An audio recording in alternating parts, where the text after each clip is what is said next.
Hello, my name is Alicia Lerma, and I am going to be presenting to you on response to intervention evaluation today.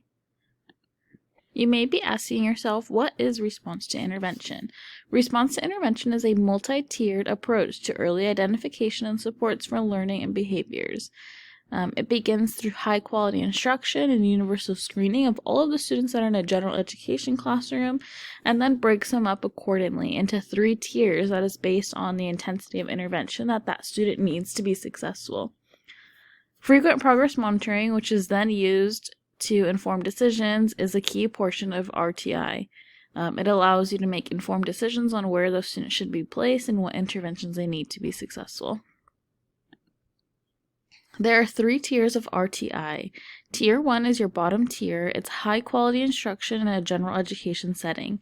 These students are receiving all of their academic instruction in a whole group setting.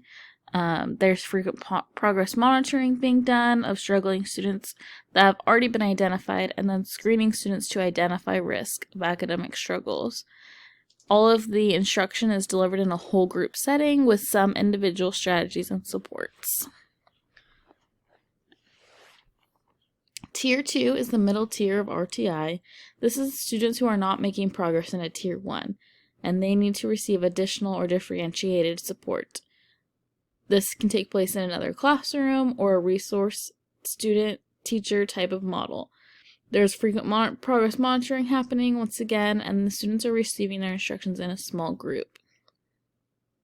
Moving to Tier 3, which is the top tier of RTI, students with insufficient response to Tier 1 and Tier 2 are now receiving a more intensive and individualized supports. This is usually done through a general education room or special education services, and it's delivered in a one-on-one instruction or in a very, very small group.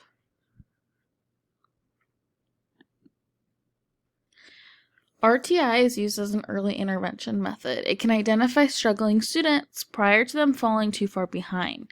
Students are able to gain access to appropriate instruction and interventions, and it helps prevent inappropriate identification for students that are in special education services.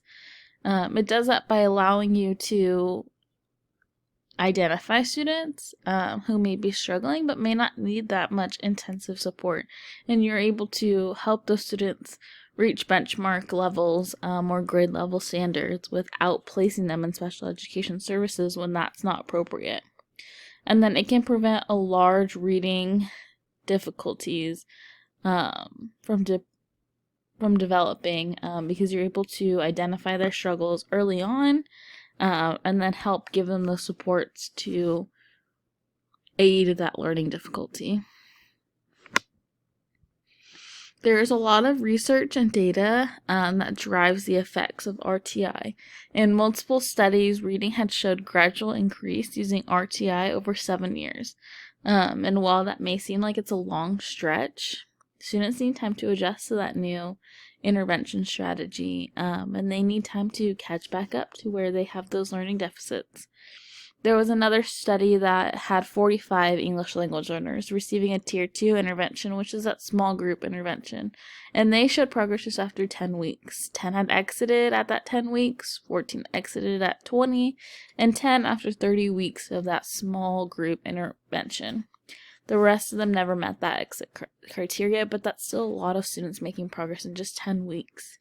And there was a math study that showed students receiving a Tier 1 and a Tier 2 instruction, so that whole group and small group instruction. And out of 35 students, 32 reached benchmark with only that Tier 1 instruction, so that whole group alone. Overall, in a lot of the studies, they have shown that students have shown improvement in the academic areas of RTI intervention and strategies. However, there are some implementation challenges. I broke that down into 3 categories. There's quality whole group instruction. That's a challenge because all students need that quality whole group instruction that's different from any supplemental instruction that's going to take place. Another one was that continuous progress monitoring is required. Students have to be screened for a baseline and continually monitored, which requires educators' collaboration and time. And then another one is that you're getting a diverse student group with a lot of varying needs that they have to be successful. Students are entering with diverse language, social, and behavioral needs, and educators have to be able to meet those needs prior to delivering core instruction so that those students can be successful. With that, though, there are some ways to prevent or limit the implementation challenges. When it comes to giving students a high-quality whole group instruction, it's important to ensure that you are knowledgeable and comfortable differentiating instruction. If you are not, you're going to struggle a lot with implementing RTI in general because it's all about differentiation and meeting students where they are. You're also going to be able to organize your instruction in groupings based on skill. You're going to have students across multiple grade levels that are all working on that same skill. So it's important to group them based on the skill they're working on and not necessarily their grade, so that you get the most bang for your buck in your grouping and delivering instruction to those students. You're also going to want to have a strong classroom management system and organization happening that will allow you to run efficiently when you're delivering instruction and not have to waste as much time gathering materials or prepping to go to the next station.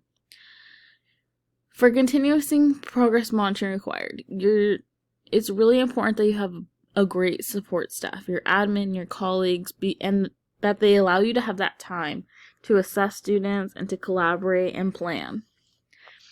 And then you're going to need to create a continuity of intervention from grade to grade for consistency. Students that receive the exact same instruction every year, every grade, are not going to show a lot of progress. There needs to be that continuity of intervention where students are going from grade to grade. They're using the same interventions, but it's increasing in difficulty. That's how students are going to show the most improvement, is when they're being pushed to those high standards still. In order to limit those diverse student groupings that all have different varying needs, you're going to want to be educated and knowledgeable, including the support staff in the room, on diversity and how to approach those different cultural and diverse needs consistently within the classroom. And I say support staff too because a lot of the times we have paraprofessionals or visitors, helpers in our classroom that are not necessarily trained and educated to deal with certain things. So it's important that they are also knowledgeable in dealing with behaviors and dealing with really low academic needs, English language learners, so that they can also support students and the teacher when need be. And then it's also important to adopt the best practice and strategies and to work collaboratively. You need to be consistent in the strategies that you're using so that students can feel comfortable, they know what's expected of them, and then working collaboratively with your colleagues and your peers to ensure that you're doing your best to provide those interventions to those students, and that you guys can tag team off each other, share data, help figure out where students should be placed. RTI supports equity and inclusion. Tier 1 allows for all students to receive that same core instruction. It doesn't matter their learning difference, standardized test scores, or where their home life is. They're all receiving the same core instruction. And so that allows for inclusion for students. They're not being segregated based on what they can do, what their scores are, what it's like at home, but instead they're learning with all of their same age peers. The goal is for all students to be successful in a Tier 1 and inclusive with their peers. When they're placed in a Tier 1 and there is consistency with progress monitoring, they are working towards a greater percentage of inclusion while receiving those equity supports and instructions to be successful as their Tier 1s. So if they're not in a Tier 1 and they're in a Tier 2 or Tier 3, they're still receiving some inclusion with their same age peers, but they're not being segregated. They're still working towards more inclusion. And they're receiving equity because they're getting what they need to be just as successful as their peers in Tier 1. Scaffolding, differentiating helps serve that equity. Not all students learn the same. Some students need a little bit more than others. And so if we were to give them all an equal education, we would see those students fall behind because they need more supports. So by providing them their supports, their interventions that they need all students can have a leveled playing field when it comes to academics because they're getting an equity education. Thank you for listening and coming to our professional development today. I hope you were able to take a lot out of RTI. And if you have any questions or you would like to learn more about it, please don't hesitate to come and see me. Thank you for coming today.